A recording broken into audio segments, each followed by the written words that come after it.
Hello everyone, welcome back to my channel Ratna Mondal. তোমরা সকলে কেমন আছো অবশ্যই কমেন্ট করবে। আমি তো খুব ভালো আছি। আর আমার নতুন একটা ভিডিওতে সবাইকে জানাচ্ছি অনেকটা ওয়েলকাম। পাখির ডাক আর সুন্দর একটা সানকিস দেখে বুঝতেই পারছো সকালটা আমার সবেই শুরু হয়েছে। তো আজকে সারাটা দিন কী করবো সেটাই থাকছে ভিডিওতে। আপাতত হচ্ছে এখন বেরোবো, কোথায় বেরোবো সেটা একটু পরে জানাচ্ছি। তো চলো আর বেশি ভাটনা বকে বেরোনো যাক। দেখতেই পারছো আজকে আমি যে কোথায় যাব কি করব কোনো কিছুই বুঝতে পারছি না। তো গুটি গুটি পায়ে এগোচ্ছি, বাট এগিয়েই বা কী হবে, এসেই তো দেখি ব্যাংকটা বন্ধ। কার না মাথা গরম হয় সেটা তোমরা একটু জাস্ট ভাবো। তারপর ব্যাংকের কাজ মিটিয়ে দেখি সুন্দরী রমণী শাড়ি পরে চলে এসে। আমি তো বুঝতেই পারিনি ও শাড়ি পরে আসবে। আর শাড়ি পরতে আমিও খুব ভালোবাসি, বাট এত পরিমাণ প্রেশারে রয়েছে যে কারণে শাড়ি টাড়ি পরা তো ভুলেই গেছি। ওকে নিয়ে অনেক দিন ধরে বেরোবো বেরোবো করছিলাম, বাট সময়ের সঙ্গে সঙ্গে আর সেটা হয়ে ওঠেনি। এই কারণে কিন্তু আজকে চলে এসেছি। এই জায়গাটা খুব সুন্দর একটা জায়গা, তোমাদের কাছ থেকে হয়তো এইভাবে শেয়ার করছি বলে বুঝতে পারছো না, আমি একটু কাছ থেকে শেয়ার করলে হয়তো তোমরা বুঝতে পারবে। আর আমি যদি একে বলি আমার একটু ভাই ভিডিও ধরে দে, ও যে কি করে সেই ফোন নিয়ে সেটা মাত্র ও আর ওর ভগবান জানে। কোথার থেকে কোথায় নিয়ে যায় ক্যামেরা আমি মাঝে মধ্যে নিজেই টের পাই না।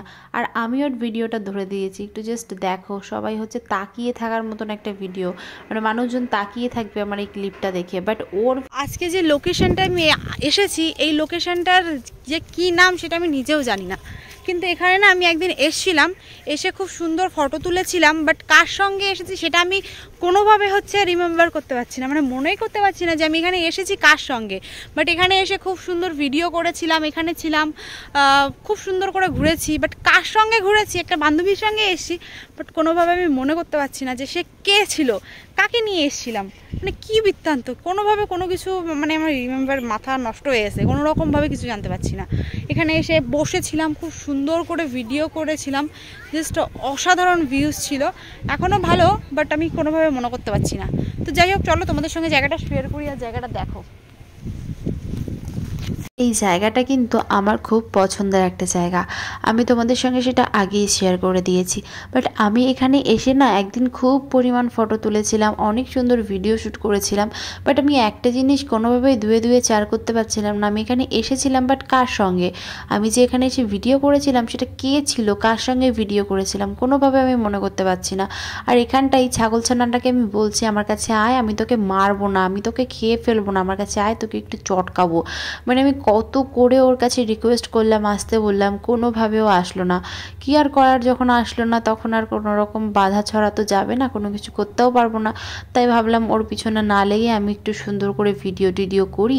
কারণ এখন হচ্ছে দুপুরবেলার টাইম, আর এই দুপুরবেলার টাইমে আমি চলে এসেছি এখানে। মানে বুঝতে পারছো তো কতটা প্রবলেমের মধ্যে দিয়ে এখানটায় আমি ঘুরে বেড়াচ্ছি। আর এই দুপুরবেলায় কিন্তু রাস্তাঘাটে ভূত বেরোয়, তোমরা কিন্তু বেরোবে না। আমার মাথায় একটু সমস্যা আছে, এই কারণে আমার আসতে হয় আর কি।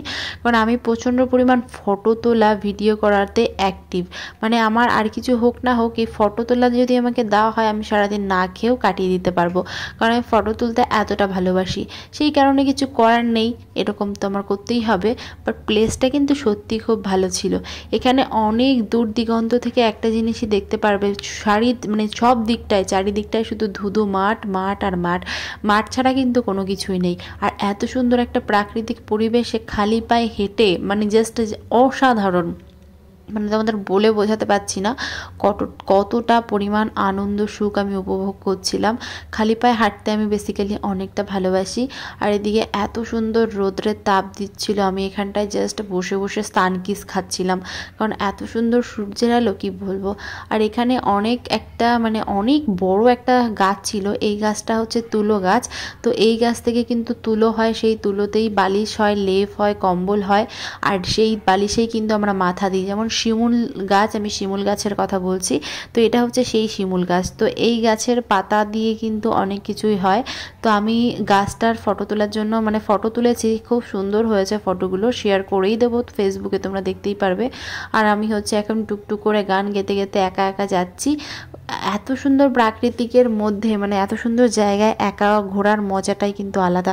তোমরা কিন্তু আমার ভেবো না আমি একা এসেছি, আমি একা আসিনি, আমার সঙ্গে এসে আমার একটা ফ্রেন্ড, বাট ও এখন ব্যস্ত রয়েছে বয়ফ্রেন্ডের সঙ্গে ভিডিও কল করতে। আমার তো আর বয়ফ্রেন্ডও নাই, তাই আর ভিডিও কলও নাই, তার জন্য আর কি করব, মনের সুখে গান গেতে গেতে সামনের দিকে এগোচ্ছি। আর এখন বাড়িতে যাচ্ছি আর বলছি মুটি চল এবার বাড়ির দিকে যাই। বাড়িতে এসে কোনো রকমভাবে না খেয়ে দিয়ে চলে গেছিলাম ক্লাসে। এত পরিমাণ ব্যস্ত ছিলাম দৌড়াতে দৌড়াতে ট্রেনটা ধরি, সেই কারণে কোনো রকম ভিডিও ক্লিপ তোমাদের সঙ্গে শেয়ার করতে পারলাম না, তার জন্য আমি দুঃখিত। বাট ক্লাসে আসার পর একটা জিনিস আমি বুঝতে পারি যে এখানে কিন্তু অন্ধকার হয়ে গেছে, কারণ শীতকালের কি হয় বেলাটা হয়ে যায় ছোট আর দিনটা হয়ে যায় বড়, আর হচ্ছে তোর ভগবান দিনটা হয়ে যায় ছোট আর রাতটা হয়ে যায় ছোট আর দিনটা হয়ে যায় বড়। সেই কারণে খুব তাড়াতাড়ি সন্ধ্যা নেমে যায়। ক্লাসে এসেছি 5টার সময়, বেরিয়েছি 7টার সময়, দেখলাম পুরো এমন অবস্থা মনে হচ্ছে 10টা না 11টা বাজে। তো কোনো রকমভাবে ঠেলাঠেলি করে আমি হচ্ছে স্টেশনের দিকে আসছিলাম। আর স্টেশনে এসে এই কাকুর ভাইরাল স্যান্ডউইচ এতটা টেস্টি বানায় কি বলবো, খুব সুন্দর আর ইউনিক একটা স্যান্ডউইচ। এই স্যান্ডউইচ না খেলে তো আমার রাতটাই কাটে না। তো আমি কিন্তু এখান থেকে নিয়ে নিলাম স্যান্ডউইচ বাড়ির জন্য, আমের আচার আর সঙ্গে হচ্ছে আমসত্ত্বর চপ। তো এইগুলো কিন্তু খুব সুন্দর, আর তোমরা কিন্তু অবশ্যই এসো। আর আমি যে স্যান্ডউইচটা নিয়েছি এটাও কিন্তু দেখতে যতটা সুন্দর খেতেও কিন্তু অনেকটা সুন্দর, সেই কারণে আমি এই দোকান থেকে কিন্তু প্রত্যেক দিন খাই। আর দেখতেই পারছো এদিকে কিন্তু কত পরিমাণ ফল ছিল, তো আমি এই দোকান থেকে কিছু ফলও সংগ্রহণ করে নিলাম। আর এদিকে গেটও পড়েছে, মানে কি গেট পড়েছে সেটা দেখে আমি জাস্ট ভয় পেয়ে যাচ্ছিলাম, কারণ এইরকমভাবে এত ভিড় এত জায়গা, মানে কি বলবো, আমি একটু লোকের গ্যাদারিং কমই পছন্দ করি, কারণ লোকজনের ভিড়ভাড়টা আমার না একদমই পছন্দ হয় না।